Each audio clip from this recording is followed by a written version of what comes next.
All right, let's dive into something huge today. The Indian Parliament.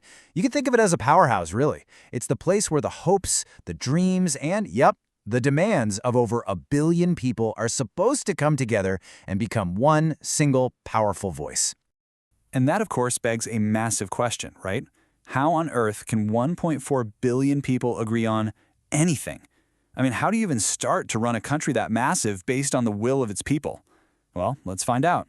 To really get why the parliament is such a big deal, we've got to go back in time, back to a period when the people of India had absolutely no say in how their own country was run. So picture this. Under British colonial rule, decisions were just handed down from above. They were made for the people, not by them. And if you dared to speak up or criticize the government, you were putting yourself in serious danger. This complete lack of a voice created this deep, powerful hunger for change. And that hunger sparked a long fight. I mean, this wasn't an overnight thing. It started way back in 1885 with the first demands for elected members. Then in 1909, a tiny step forward. Some limited representation was allowed. But the real finish line was crossed in 1947 with independence, which came with a huge promise. Every single adult citizen would have the right to vote. So you have this incredible promise, this idea of the will of the people. But how do you take that idea and turn it into an actual functioning government? Let's break down how that works. The entire system is built on one core concept: consent. It's your desire, your approval, and your participation that gives a government its power. In a democracy, the citizen isn't just the subject. The citizen is the most important person in the whole equation. And here's how that plays out in the real world. It all starts with you, at the ballot box. You and other citizens vote to elect a representative for your local area, your constituency. Then, all of these folks who got elected from all over the country, they come together and they form the parliament. It's a straight line from your vote to the highest lawmaking body in the nation.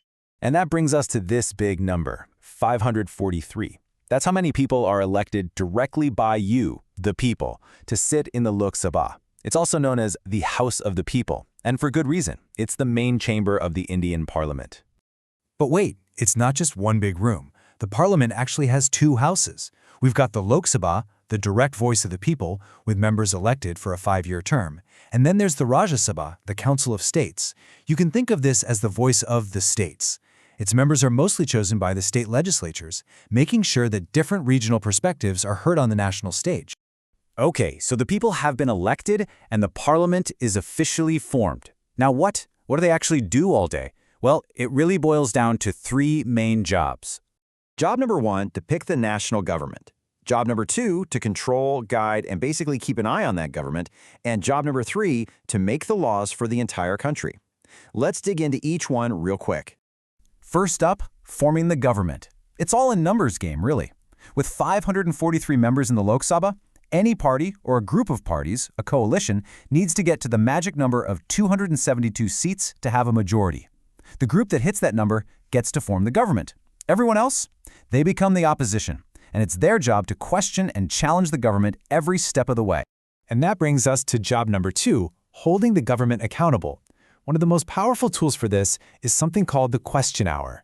This is when members of parliament can, quite literally, stand up and grill government ministers about what they're doing. It's a vital way to get information and make sure the government is being transparent. Now for the third, and you could argue the most important job, making laws. And to see how this works, we're not just going to talk theory. We're going to look at a powerful, real-world example of a law that was born directly from the struggle of ordinary people. This whole journey began with voices just like this one. For years and years, women who were facing violence inside their own homes had very few legal options. The laws just weren't enough, and so many survivors felt trapped, isolated, and completely alone. This was a massive societal problem, and it desperately needed a legal solution. And you can see from this timeline, this was a marathon, not a sprint. The fight started in the 1990s with women's groups demanding change. A draft bill was created in 1999. But then, a watered-down version was introduced in 2002, and people fought against it. It took years of relentless pressure and campaigning before a new, much stronger bill was finally introduced and passed in 2005, becoming law the next year. So what made this new law so groundbreaking? It was the definition. For the very first time, the law officially recognized that domestic violence isn't just about physical bruises. It includes emotional, verbal, sexual, and even economic abuse. This was a huge, huge step forward. And this, right here, is the landmark achievement. The law created a brand new civil right, a woman's right to live in a shared household free from violence. It was a perfect example of Parliament hearing the voices of its citizens and responding by creating a fundamental protection for millions. And all of this brings us to one final and honestly super important point. Your role as a citizen in this whole process doesn't just happen for a few minutes on election day. And this is the key thing to remember. Electing your representative isn't the finish line. It's the starting gun. It's the beginning of a constant conversation that you have to have with your government. So how do you keep that conversation going? Well, you can scrutinize what your member of parliament is doing. You can use the media to share your opinions. You can organize meetings, join protests against laws you think are unfair, and even challenge those laws in court. You see, a healthy democracy needs this kind of constant, active participation. Which really leaves us with this final thought. The parliament is designed to be the people's powerhouse. Your vote is what turns the lights on. But true representation requires a constant dialogue. So the real question for all of us is, how will you keep that conversation going?